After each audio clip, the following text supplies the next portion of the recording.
Hello, I'm Dan Moyane. Welcome to hashtag Connect Africa Moyane, where we seek to enrich people's minds by sharing African experiences and stories that hopefully can contribute to a transforming continent. Okay, so you've had 3 attempts. 3 attempts. 2014, 2015, 2017, and as the young people say in South Africa, Dololo Summit. Dololo Summit. 2019 comes, Yeah. you go back again, Yes. and this is the year, of course, that we all know now that Yeah. you made it. Correct. What was going through your mind for the 4th attempt after you Yeah. had said 2017 could be that time lucky? Yes, yes. So the reality is I had given up after 2017. I remember waking up all frostbitten and looking at Everest and thinking, maybe the people that said I couldn't do it were right. I think it's the lowest point in my journey to start wondering whether the naysayers are right. You were beginning to doubt yourself. As I doubted myself, not like really doubted myself seriously. I may not have verbalized it, but I just didn't think I would ever go back. I came home, and in 2018, I remember my son coming to me in the lounge and saying, "Mom, when are you going back to Everest? Not are you going back, but when are you going back?" Really a testament of me saying to him, he plays soccer when he loses, to say, go try again, you know, what worked, do it again, what didn't work, stop doing it, you know. And for him, it wasn't a question of me giving up, it's when am I going back? So I looked at him and said 2020. So 2020 was actually the year that I was planning to go. But something happened. We lost Ulwazi, that I mentioned to you in the beginning, who was my climbing partner, 3 weeks before I left for the 2019 attempt. And I decided that, you know, tomorrow is not a guarantee. I have today. So I called up Noel Hanna, who was leading 2 Irish nationals to the summit, to say, can I join them? And I joined him. That was 2019 now. Yeah. You were determined to deal with that doubt. Yes. It must have been a difficult choice to make, Right. but Lwazi's death must have also Yeah. inspired you in a Absolutely. way, Yes. in terms of his memory, to say you needed to prove a lot Yeah. of naysayers wrong. Yeah, absolutely. I actually took his picture with me all the way to the summit. It was me doing it for him, for me, because he really, every time we summited, especially when we went to France or in the Drakensberg, he would go, number 1, you will be the first Black African female, you know. So he believed in it so much, even more than I did, you know. Yeah. First Black African female. You now reach the South Summit. There's no Yeah. wind. The oxygen is sorted, Yeah. having learned from the previous Yes. experience in 2017. Yeah. Just very briefly, just you get there now. Now Yeah. you are on that ridge, Yes. heading towards the summit. What's the Yes. feeling? Relief. The honest truth is, just a step after the South Summit for me was success in itself, you know. And I also wasn't anxious about the summit from the beginning. I celebrated Camp 1, Camp 2, Camp 3, and Camp 4. Your approach was different. It was totally different. And I knew that the other 2 people that were in my team had trained together for years. So I didn't follow their regime.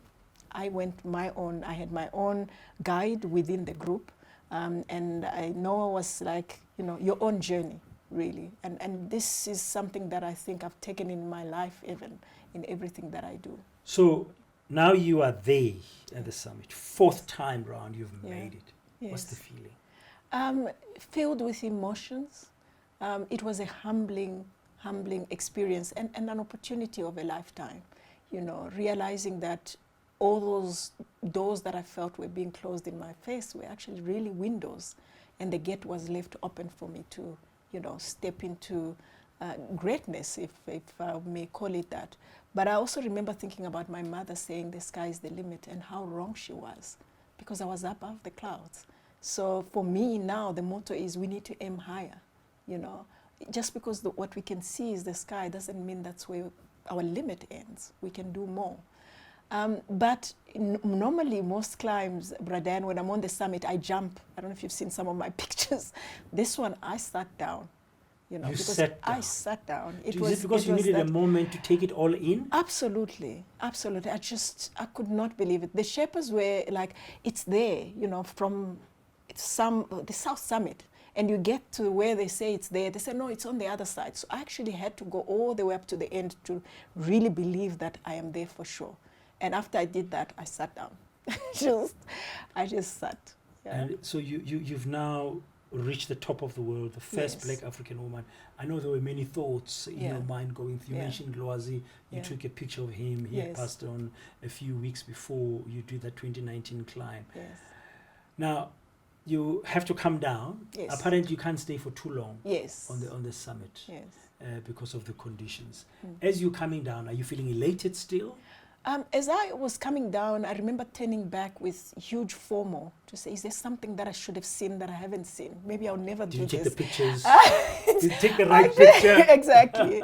And then we start coming down all the way. And unfortunately, when we got to Camp 4, we lost one of the climbers that was with us. That just dampened. Who had summited? Yes, we summited, the four of us. Remember, our leader, Noah. Why is it difficult to breathe at the summit? On top of we stayed for about 25 minutes, I beg your pardon. We stayed about 25 minutes. We all with oxygen tanks and masks, so it's not any different to when you're coming up because you've got supplemental oxygen. So you should be able to be breathing. Yes. But he went ahead of us, so I don't know what really happened, but apparently he fell off the mountain, which was quite unfortunate. Nice. No, it wasn't. Did it dampen your celebration a little bit? It did, to the extent that when we left Camp 4 to Camp 2, I had even forgotten that we had summited. I remember walking into Camp 2, I was ahead and the other guys were just following, and somebody said, Sarah, congratulations. And I looked at them and said, for what? He says, summit. And I just started crying. Yeah, because that's the impact of your human spirit. You were in sympathy with the loss, that you had forgotten your moment of glory, which you did. Everest is one of the 7 peaks. You said earlier you want to summit all of them. How many have you conquered? Everest was my 4th. Yes. So I want to do what is called the Explorer Grand Slam. So it's the 7 highest peaks on 7 continents, the North Pole and the South Pole. This is a privilege that my partnership with Momentum has actually awarded me. Yes. So they're supporting me to do this, and there are only 67 people in the world that have done so. Only 67 people in the world that have done the 7 peaks? The 7 summits, the North Pole and the South Pole, the Explorer Grand Slam. Okay, so Everest is one of the 7 summits? Yes, one of the 7 summits, and I've done the South Pole as well. You've done the South Pole as well? Yes. What is a black person doing on ice? That's a good question. I mean, look at that. It's white there. Yeah. How was the Antarctica experience? I always say that I went there underestimating it. So I've done Everest. What can Antarctica be? But, Bradan, don't play with ice. It's Neverest, because it was 24 hours sunlight. There is no place to hide. The winds were just as hectic as you would have them, as bad as you'd have them on Everest, but you have nowhere to hide. You ski, pulling your sledge for 1 hour, you stop for 10 minutes. With military precision, the 11th minute you are up, going again. When you stop for rest, you pitch your own tent, you carry everything. You're not supposed to leave anything behind. And this was 2019? No, I did this 2019 December. 2019 December. And I got to the South Pole on the 1st of January. 2020. At 1 o'clock in the morning. So you celebrated New Year's on ice. Yes. Yeah. So what is left now? Arctic, the North Pole? The North Pole, Carsten's Pyramid, and Denali, and then Mount Vinson. Okay. Now, I watched a TED talk you gave after you summited Mount Everest, and in it you speak about giving a gift to change the narrative about Africa. Absolutely. A gift to young Africans going forward. Now, I want to ask you this question based on that comment, that the narrative, we have to change it. And because you said you were made not to feel like you don't belong on Everest. Yes. And you kept on going to prove that you belong there as well. Yes. When you look back to that young Sarah, let's say the teenager, 15-year-old Sarah, and all the lessons that you've learned, there must be a lot you would be telling them. What would you tell a 15-year-old Sarah today about these experiences you've had in that context of changing this narrative, of gifting the young Africans a different future? I think to put it mildly, we are all uniquely extraordinary, and being ordinary is a choice. I was raised with, there are norms that I need to do, but those are based on who? You know, I think God created us all uniquely and differently and for a purpose. And it's important to just believe in that, and you keep pushing and stepping just a little bit outside of your comfort zone, because that's where success is. And I also believe that it's important for young Africans to actually see that they are no longer competing with the kid next door. They are competing with a kid that's across the world, and they can compete on par irrespective of where they come from, because we have Ubuntu, we understand the Western world, and sometimes, and many times, the Western world doesn't know much about us. So we are at an advantage, and we don't have to be second-class citizens in this global village. And you and I, Bradan, today can do something about that by representing appropriately and deliberately to ensure that when they are there and they look at the world, they see it as a sea of opportunities rather than obstacles that you and I have had to encounter. So you would tell your 15-year-old Sarah that the sky is not the limit. No, I can step above the clouds, absolutely. Thank you very much.